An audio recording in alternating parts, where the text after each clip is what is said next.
Hello guys of the CRAA-Nation, this is Sean here, and today we're going to be looking at Civil War issue number 1.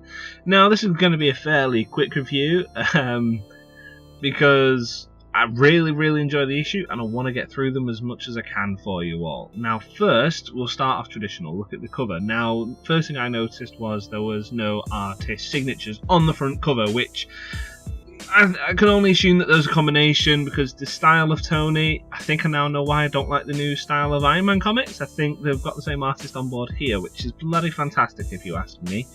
The cover, very reminiscent of the old cover, except now we've got Sauron in the background there.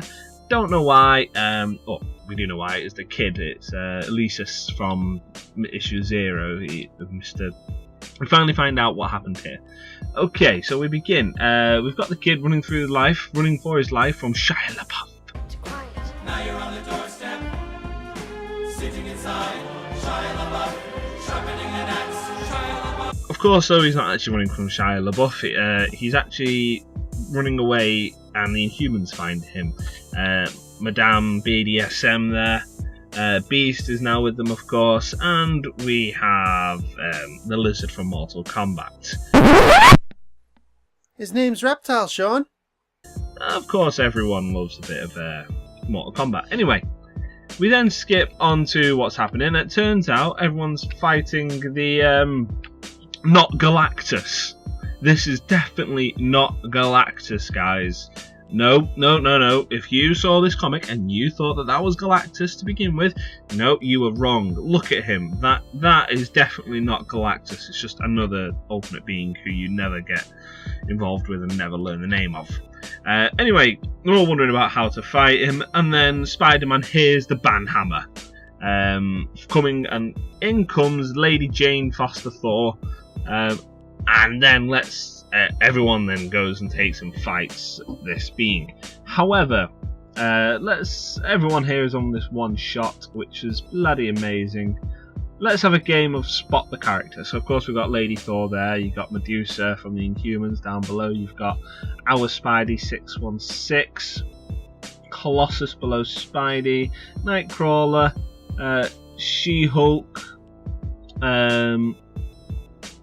Deadpool, War Machine, don't lie, blank then. Ms. Marvel, or Captain Marvel, whatever you want to call her nowadays. Vision. There's loads here, isn't there? Wasp, Beast, Storm, Old Man Logan, Billy from the X-Men, a dog, Black Panther. There must be more. Oh, Gargoyle from the old cartoons, Gargoyles. Mortal Kombat Lizard, of course. And we have Rogue. I've just seen Rogue. And of course we have Steve Rogers, who's definitely not Hydra. Nope. Anyway, Doctor Strange pulls a magic trick. He's been watching the Masked Magician recently, or the Magician Revealed in America, and he thinks he's good enough to pull off a new magic trick. He's been practicing for 3 days straight now. He's been doing the sleight of hand, he's been shuffling those cards, making sure he gets the trick right, and he says, just as we rehearsed, and poof, they make this galactic being disappear. Ta-da! It's gone. And Captain Marvel says, did it work? Of course it fucking worked, you... Look, it's gone. Did you see how big it was? It was there. Now it's not. No, in fact, no. They just decided to make it invisible, make the fight so much harder for yourselves. Anyway, after beating him, they decided to party at Tony's house, and drinks are on Tony. Everyone's lovely, but then Tony, being the smart guy, says, "So how did it?" Because it turns out the Inhumans warned Tony, or warned everyone about that, not Galactus. And it turns out it was not Jesus Kid. Wait a minute. This is a party. And he's just... She had him in a room this whole time and only brought him out just in case he came up in conversation. Fuck, I'd prefer to not be in the Inhumans if you get treated like that. Anyway, so not Jesus Kid, i.e. Elisus, or Elysius, however you want to pronounce his name. It turns out he can have visions of possible futures. So Tony wants to know exactly a bit more how it works, so he gets Jean to read his mind. It turns out, of course, his mind is fucking unreadable, which makes it look like he's been tortured in a James Bond movie. Tony, of course, panics at this. Captain Marvel's just thankful and wants to utilise him. The first thing that comes to her mind is utilise the kid as a weapon. We saw this in issue 0, was it? Or it might have been the Free Comic Book Day. Anyway, we saw this. Captain Marvel's getting stressed with having to save the Earth every day, and she wants a way to stop the threat from ever happening. Which is funny, because that was Tony's line in Avengers Age of Ultron.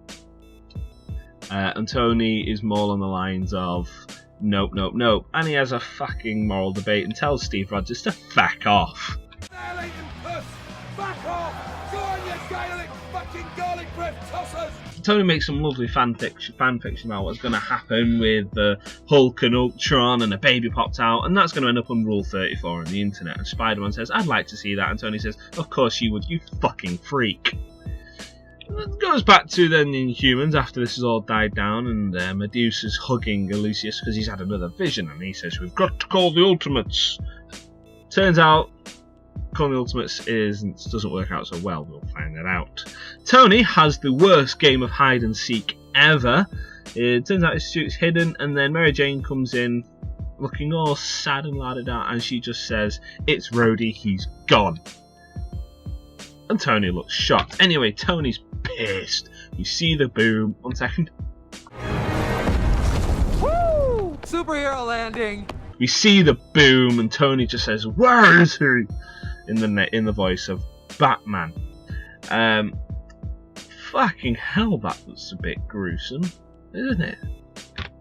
Tony, rightfully so, goes into Captain Marvel, who's looking like number 2 from Austin Powers. What the fuck, man? Just walks in and says, what the fuck happened? And Captain Marvel says, Thanos. They tried to take on Thanos. Then, look, Black Panther and Captain Marvel, and of course the Human Torch, along with War Machine, obviously, tried to take on Thanos. How stupid can you fucking get? That's like trying to take on Havel with a fucking Twinkie. What do you think's gonna happen? And War Machine gets absolutely owned.